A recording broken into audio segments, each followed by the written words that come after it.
Right guys, quick one here, but Steve Baker appeared on the Sophie Ridge on Sunday's show earlier talking about the Coronavirus Act that Boris Johnson's going to try and push back through Parliament for another 6 months in a couple of days, or should I say about a week from today. He was on there pointing out the fact that they don't actually need these powers anymore, and let's be honest, didn't need them at all. In fact, some schedules have seen a 100% unlawful arrest rate by the police. This is something we've called out many times, and so has other people. But on the show, among other things, he talks about getting rid of the Coronavirus Act and how he's going to vote against it, which obviously I expect he will, and so will a few others. I doubt it will be enough, and he even says that himself. But more importantly, what he says is that Labour and the SNP will vote for any old authoritarianism that they can. And as you would expect, Labour MP, when he comes on the show, literally proves that he is 100% right by saying yes, they will essentially vote for these restrictions anyway. Here, take a look for yourself.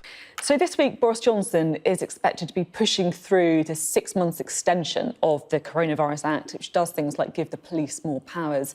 How are you going to be voting and why?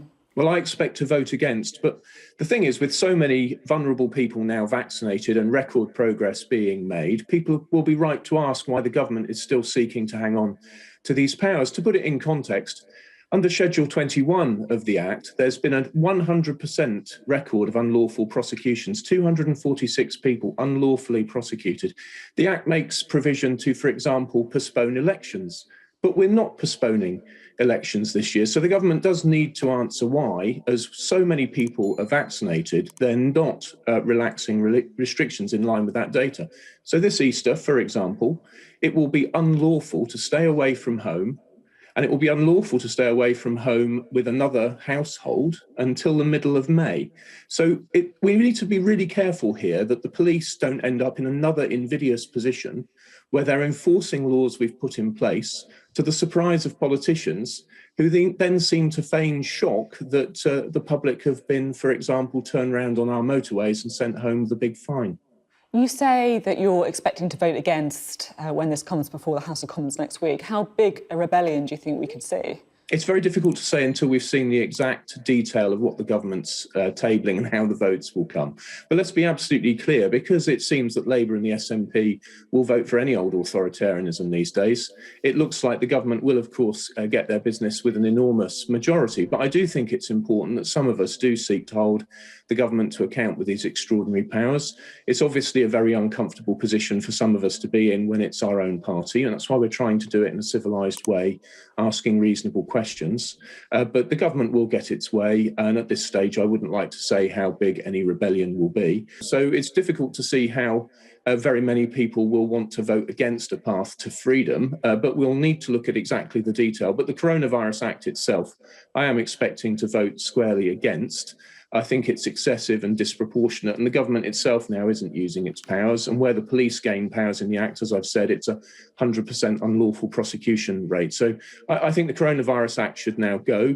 That would not put the furlough scheme at risk. We've double-checked that and had it confirmed by the House of Commons Library. So obviously there's a lot to look at this week. Right, so you heard him there talking about how he's not going to vote for it and how he expects Labour to vote for any old authoritarianism, like I said in my introduction. Well, guess what? Here it comes. Listen to Labour actually say it. Like I said, Jonathan Ashworth, the complete tosspot. Proving, as many of you know, that Labour are completely unelectable, not only for their Brexit stance and anti-British bullshit, but also for this. They are literally providing confidence and supply to the government at this point. It's kind of like when Corbyn was in charge. Does anybody remember just before the Brexit election when literally Jeremy Corbyn was propping up a minority Tory government? We have essentially the same thing here with Boris's own MPs turning against him. But enough of me talking shit. Take a listen to Jonathan Ashworth saying it for himself. Steve Baker earlier on the programme said that Labour would vote for any old authoritarian measures, so he expects you to vote in favour of extending the Act for another 6 months.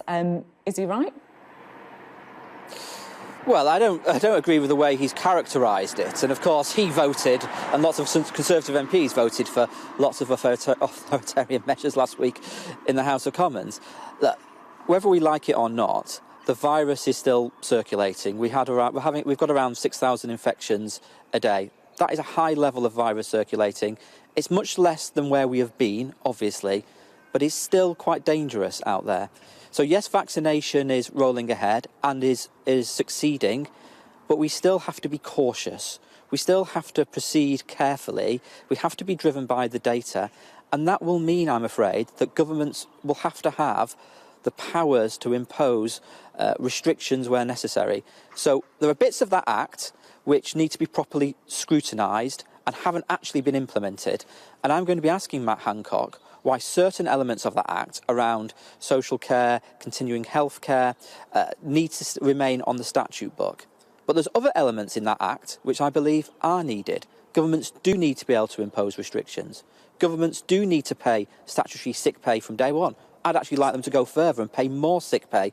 And governments do need to stop people being evicted from their homes if they can't pay the rent because of their livelihoods have been so hit by this pandemic. So it's a complex piece of legislation. You'll be voting in favour, though? It's a complex piece of legislation. We broadly support it. It ought to be properly scrutinised. I mean, I think what is frustrating is that Steve Baker, who I have tremendous respect for, should be given the opportunity to put forward amendments to the Act. But the way in which the government timetable these deliberations means he's denied that opportunity. This Act was emergency legislation a year ago. It should be properly scrutinised now. And if Steve Baker and Graham Brady wants to work with us to get the House of Commons to agree a proper process to thoroughly scrutinise that Act so we can all put forward amendments, I'd be happy to sit down with him tomorrow to see if we can find that procedure. But essentially, Steve Baker was right. You'll literally vote for any old authoritarianism that you can, alongside the SNP, of course. He literally just proved it there, if you ask me, but obviously went around the houses as you would expect a politician to do. I'll give him a round of applause for that. But aside from that, he's a complete tosspot, as you know, and proves once again that Labour will just vote for any old bullshit. But I would say that bit there proves beyond any doubt that Jonathan Ashworth doesn't have a clue what he's talking about. As I put in text above the video itself, the Civil Contingencies Act has been there all along. Shit, Tony Blair started it off in 2004. He, of course, should bloody know this and know that that's the way that these things should be done. But as I've said before, he also knows the fact that this is destroying Boris Johnson's reputation and sinking the Tory party in the process. When you are Labour and you have literally no hope at getting elected, you will take anything you can. They obviously don't mind authoritarianism, and they don't mind watching the Tory party send themselves into the shitter. This is why they continue to vote for it. What they are not factoring in is people like me will run around screaming and shouting about how they've colluded with the Tories to do all this bollocks. So if you want to blame the government, then you can equally blame the Labour Party at the end of the day. Like I've said, two cheeks of the same shit cupboard arsehole.